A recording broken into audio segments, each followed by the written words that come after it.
Hello everyone, welcome to bio world. Myself Arpita.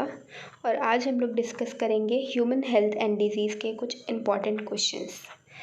उसके पहले जो प्रीवियस वीडियो था उसमें जो क्वेश्चन नंबर 11 था उसमें मैंने जो ऑप्शन मुझे नहीं दिख रहा था, पर मैंने एक्सप्लेनेशन आई थिंक सही दिया था। ठीक है कि G1 पहले, फिर फिर S, फिर G2, फिर M, एंड ये साइकिल फिर रिपीट होता है फर्दर जो भी आगे सेल डिवीजन होगा।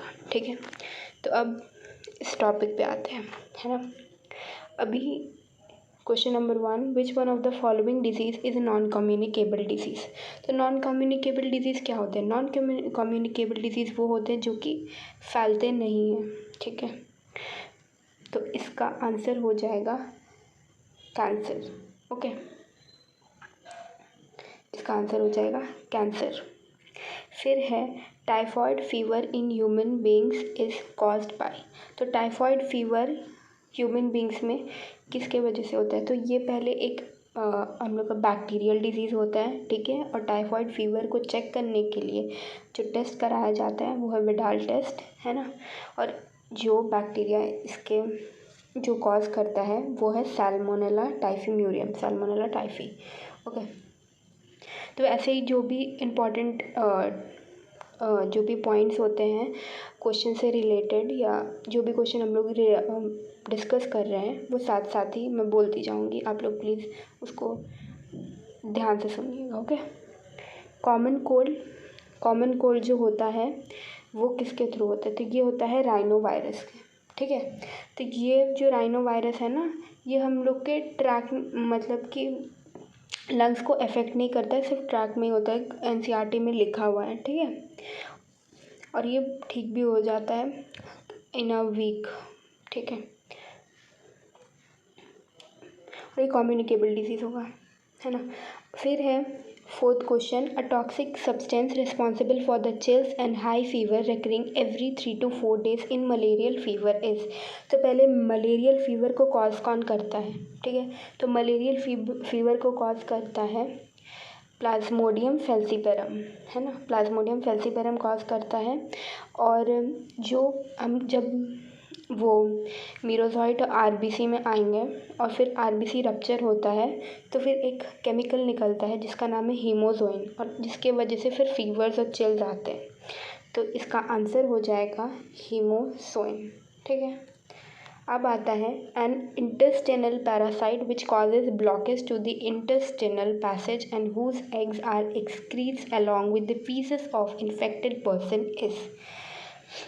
तो वो कौन सा डिजीज़ है जो कि एक इंटेस्टिनल पैरासाइट होता है और फिर वो इंटेस्टिनल पैसेज में वो रहता है। ठीक है, और फिर उसके जो एग्स होते हैं जिसके वजह से कोई अगर नॉन इन्फेक्टेड पर्सन है उसके एग्स के थ्रू वो जो नॉन इन्फेक्टेड पर्सन है उसको भी डिजीज़ ये हो सकता है। तो ये होता है एस्केरिस ल्यूम्ब्रिकॉइडिस। ठीक है, एस्केरिस का ये मतलब ना एस्केरिस की वजह से होता है। ठीक, फिर हो गया question number 6, which form of pathogen is used in vaccination. तो वैक्सीनेशन ये किस में आता है? इट्स एक्टिव इम्यूनिटी और पैसिव इम्यूनिटी। और एक्टिव अगर है या पैसिव है तो कौन सा है? नेचुरल है या फिर आर्टिफिशियल है?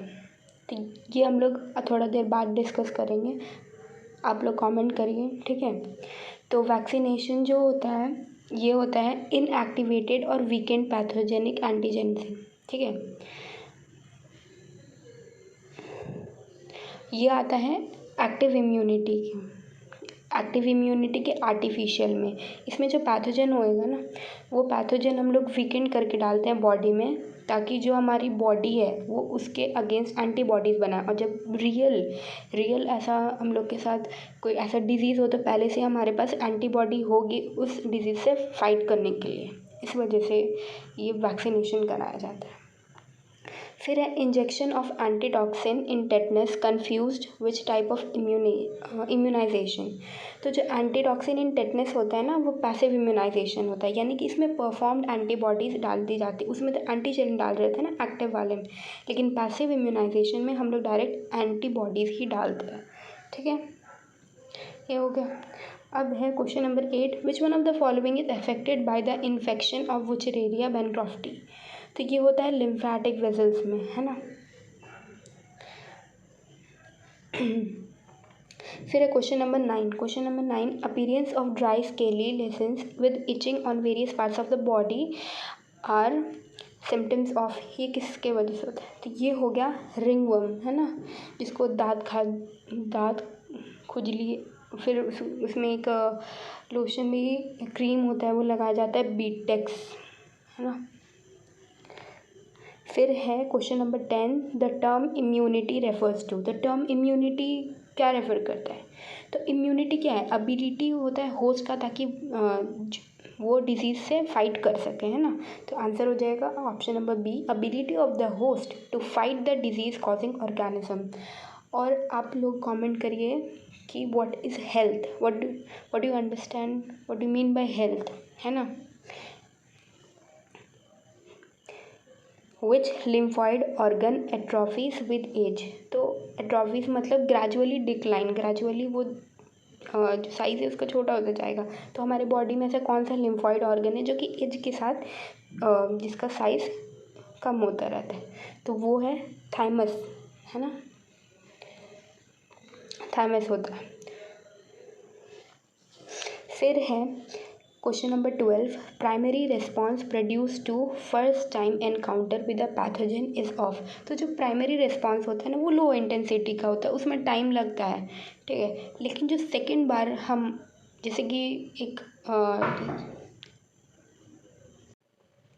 हाँ, तो कहा थे हम लोग कि प्राइमरी रिस्पॉन्स जो होता है वो लो इंटेंसिटी का होता है, ठीक है, और फिर उसमें टाइम भी लगता है। जैसे कि चिकन पॉक्स हो गया, ठीक है, उसमें जो फर्स्ट टाइम होता है तो फिर हमारे बॉडी में एंटीबॉडीज़ बन जाती है और टाइम भी लगता है उसको रिकवर होने में, लेकिन बाद में कभी लाइफ टाइम में एक ही बार होता है, सेकेंड बार ही नहीं होएगा, क्योंकि हमारे बॉडी में पहले से उसके खिलाफ एंटीबॉडीज़ होती हैं। तो सेकेंड टाइम जो होता है सेकेंडरी रिस्पॉन्स, उसको एनामनास्टिक रिस्पॉन्स भी बोलते हैं, और वो फास्टर होता है as compare to the primary response. तो वो हो जाएगा हाई इंटेंसिटी, और जो प्राइमरी रिस्पॉन्स है दैट इज़ लो इंटेंसिटी, है ना। फिर हो गया humoral immunity is associated with. तो ह्यूमोरल इम्यूनिटी जो होता है वो फ्लूइड से रिलेटेड है, ठीक है, तो इसको एंटीबॉडी इम्यूनिटी भी बोलते हैं। तो ये जो सेल्स से गवर्न होता है वो होता है बी सेल्स। ह्यूमोरल इम्यूनिटी को बोलते हैं साथ ही साथ anti body immunity, sorry for my writing. N antibody consist of, antibody क्या क्या होता है उसमें? तो 2 हैवी चेन्स होंगे, 2 लाइट चेन्स होंगे, और वो डाइसल्फाइड लिंकेज से जुड़े हुए होते हैं, इंपॉर्टेंट डाइसल्फाइड लिंकेज से, ठीक है। इस टाइप से कुछ होता है इसका डायग्राम, है ना, एनसीईआरटी में दिया हुआ है, आप लोग देख लेना, ठीक है। 2 लाइट पेप्टाइड चेन और 2 हैवी पेप्टाइड चेन। तो इसका आंसर हो जाएगा ऑप्शन नंबर ए। फिर है the antibody which crosses placenta. तो ये हो जाएगा IgG, है ना, IgG होता है। और जो एलर्जेंस, जो यहाँ पे क्वेश्चन है, the antibody which is produce to allergens, तो ये हो जाएगा IgE। और फिर जो कोलेस्ट्रम में होता है ना, जो कोलेस्ट्रम में होता है वो होता है IgA, ठीक है, वो IgA होता है। एंटीबॉडी और polysaccharide molecule that stimulates the antibody formation. तो ये जो बॉडी फ्लूइड एंड सर्कुलेशन में भी ये थोड़ा सा पार्ट आता है कि जो हमारी बॉडी में एंटीजन के रिस्पॉन्स में एंटीबॉडी बनती है ना, तो फिर ये हो जाएगा इसका आंसर एंटीजन, ओके। फिर है एड्स का फुल फॉर्म क्या हो गया? तो एड्स का फुल फॉर्म होता है एक्वायर्ड इम्यूनोडेफिशिएंसी सिंड्रोम, है ना, एक्वायर्ड इम्यूनोडेफिशिएंसी सिंड्रोम। और किस वायरस के वजह से होता है? HIV। इसका फुल फॉर्म आप लोग बताना कमेंट में, ठीक है। ओह, तो यहाँ पे पूछा था ह्यूमन इम्यूनो डेफिशिएंसी वायरस, इसी में है। HIV हो गया ह्यूमन इम्यूनो डेफिशिएंसी वायरस, ठीक है। तो the human immuno deficiency virus वो क्या है? तो वो एक एनवोलप्ड वायरस होता है जिसमें RNA जीनोम होता है कंटेनिंग द रेट्रोवायरस। अब रेट्रोवायरस क्या होता है? रेट्रोवायरस वो होता है जिसमें RNA होगा और फिर वो RNA से फिर DNA में कन्वर्ट करता है। जैसे इसमें जो है HIV में, उसमें रिवर्स ट्रांसक्रिप्टेस का एक एंजाइम होता है। ये हम लोग इसमें पढ़ते हैं मॉलिक्यूलर MBI में, ठीक है, मॉलिक्यूलर बेसिस ऑफ इनहेरिटेंस में, कि जब रिवर्स ट्रांसक्रिप्टेस आएगा तो उसको RNA से फिर वो DNA में कन्वर्ट हो जाता है ना। फिर आता है AIDS. AIDS is characterized by, तो एड्स किससे कैरेक्टराइज कर सकते हैं? क्या ऐसा चेंज होता है एड्स में? तो जो number of helper T cells होते हैं वो कम हो जाता है, क्योंकि उसको किल कर दिया जाता है, हेल्पर टी सेल्स की मात्रा कम हो जाएगी, ठीक है। फिर आता है cancer cells. Cancer cells do not exhibit the property. पहले तो ट्यूमर बनाएगा ऑफकोर्स, इसमें तो कोई भी डाउट नहीं होना चाहिए, ट्यूमर बनाता है। मेटास्टेसिस क्या होता है? जैसे कोई एक ट्यूमर यहाँ है आज, फिर बाद में वो ट्रैवल करके, ट्रैवल क्या, फिर यहाँ पे भी हो जाता है। तो ये जो प्रोसेस हो रहा है इसको बोलेंगे मेटास्टेसिस, मतलब एक जगह से फिर दूसरी जगह फैलते जाना, उसको, उस प्रोसेस को बोलेंगे मेटास्टेसिस, ठीक है। और कॉन्टैक्ट इनहिबिशन क्या हो गया कि जैसे एक सेल है, ठीक है, और फिर उसके साथ और एक पास सेल होंगे ना, जैसे टच करेगा, ठीक है, एक सेल दूसरे सेल से ऐसे करके सेल्स आपस में टच करते हैं जो नॉर्मल सेल्स होते हैं, तो फिर वो डिवाइड नहीं करेंगे, इसको बोलते हैं कॉन्टैक्ट इनहिबिशन। लेकिन कैंसर सेल्स में जो होता है ये प्रॉपर्टी नहीं होती है, मतलब कि टच तो करेंगे लेकिन फिर भी वो डिवाइड करते रहेंगे, उनको इससे कोई फ़र्क नहीं पड़ता, ठीक है। तो फिर इसका आंसर क्या हो जाएगा? Contact inhibition. इसको ये मत करिएगा, ठीक है। फिर a person suffering from leukaemia. Leukaemia क्या होता है? ल्यूकेमिया ब्लड कैंसर होता है, ठीक है। ल्यूकेमिया क्या हो गया? Its blood cancer, okay, it's a blood cancer. और इसमें क्या होता क्या है? जो number of increase the number of WBCs की जो क्वांटिटी है, मात्रा, वो बढ़ जाएगी। फिर अ केमिकल कार्सिनोजन। कार्सिनोजन क्या हो गया? अब कार्सिनोजन वो होता है जिसके वजह से कैंसर कॉज होता है।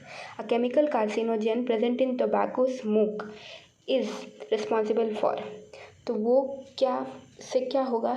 लंग कैंसर होता है, ठीक है। फिर आता है the substance given to cancer patients in order to activate their immune system and destroy the tumour. वो क्या होता है? वो कौन सा केमिकल है? क्या दिया जाता है ऐसे कैंसर पेशेंट्स को, ताकि इम्यून सिस्टम उनका ज़्यादा अच्छे से काम करे, एक्टिवेट हो जाए? वो उसका ये होता है अल्फ़ा इंटरफेरॉन, ठीक है, अल्फ़ा इंटरफेरॉन जो है, अल्फ़ा इंटरफेरॉन होता है ना। ये क्या करेगा? मतलब कि इसमें क्या होता है, ऐसे लिखा हुआ इंटरफेरॉन कि जो हमारे पहले से इन्फेक्टेड सेल है, वायरस से इन्फेक्टेड सेल, और जो नॉन इन्फेक्टेड सेल्स है ना, उनको बचाता है कि वो वायरस से इन्फेक्ट ना हो जाए।